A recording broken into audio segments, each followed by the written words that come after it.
What is going on, everyone? In this video, I'm going to be giving you everything you're going to need to know about roosters. We're going to go over how to tame them, things to know about them, my recommendations, the other recommendations, and the other 60 recommendations, because I don't really know.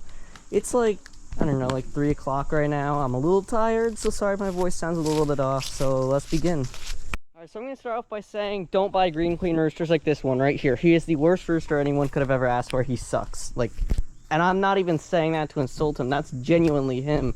Just bet everybody can come to a conclusion that he is a fake rooster and contributes very minimalistically to that flock. Like, he just crows, makes sound, and attacks people. That's pretty much all he does. At the rate we're going, I think that he could end up on the dinner plate before, like, November. Now here's my rooster recommendations kick in. So first of all, black copper Marin rooster. Those are the greatest roosters you could ask for. They're not terribly aggressive, but, like, they're also not like falcon and slack off all day. They actually do their job. They don't like really badly attack you. They're really positively influenced roosters, and they can't really do that much to you unless like it really needed to. So I'd 100% recommend those on top of like Easter eggers, not green queen roosters, Easter egger roosters. There's a massive difference between green queen and Easter egg roosters, because green queens must have been bred specifically in the year 2021 to be idiots. Green queens are just not like that for roosters. For hens, oh yeah, Great Cloud was the best hen ever, but we do have some green queen hens that have recently hatched. They're currently out in the barn. They're like 2.5 weeks old. By the time this video goes up, they're almost 4 weeks old. And yeah, that's pretty much all there really was to say about rooster recommendations. Although, yeah, let me give you a couple other breeds that the world recommends. Rhode Island Reds, mainly because they actually do their job, and this is one that I recommend if you're gonna have a minimalistic interaction with your flock. Same with Leghorns. These other chickens in here, all of them will make great roosters. Another recommendation is like a Brahma or something like that. Silkies and all that whatnot are some of the world recommended breeds. And I'll tell you one thing, Silkies are known to not be the nicest roosters, although I'm pretty much gonna say it, and you don't need to guess which rooster's probably the most untamed. That wasn't even a word on this list. It's gotta be, of course, the Rhode Island Red. They're just not friendly, like, at all. The hens, although, are like ISA Browns, except a little bit less tame. So next up we got the Rooster Taming Guide. Now let's quickly go over this. There is a way that you can stun your rooster. It doesn't 100% tame him, but it refreshes in his mind that, hey, I'm above you and you're below me. Basically what you do is you get your rooster, right? And you pin him to the ground, you make a V shape around his neck and basically shove his head into the ground while drawing lines straight in front of it. So like that. That's what you do. So basically that'll allow your rooster, that'll basically hypnotize him into saying, oh, I'm a little bit lower than you are. Unfortunately, this rooster over here is impossible to catch because he sucks like that. You know, screw you, Falcon, no one likes you.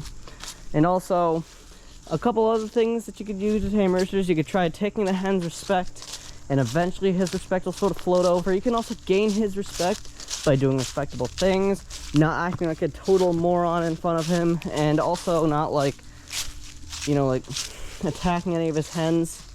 Although I will say, if you tried to like pick up one of his hens, specifically the ones that he likes the most, so if I tried to pick up Kit Kat, oh, he'd attack me with all of his like little spurs that don't even work. His little foam spurs won't do anything to me. Like, look at these spurs. They're not that bad. They look menacing, but they aren't menacing at all. Like, if he attacked you, the worst he could do, maybe in the winter he could like rip a hole through like your like pants, but like not around this time of year. He's just much weaker for whatever reason. Another tip I'll give you for rooster taming, really quickly, is lock him away from the chickens. Specifically if you want him to be tame around the hens. Like, look at Loudmouth. You see how she's missing all those feathers? It's because of this idiot right here. This big moron keeps jumping on her back and mating with her. And you can also see how that's starting to add up in her comb there, starting to turn purple there. That's a little bit of him as well, because he weighs like 9 pounds, and he's definitely not the lightest rooster ever, although I wish he was. And also, if you want, you could clip his spurs so he can't really do anything. You can also clip his claws, although I would 100% recommend not doing that and taking him to a veterinarian if you want to do any of that sort of stuff, because they will help you through getting him like declawed and all that whatnot.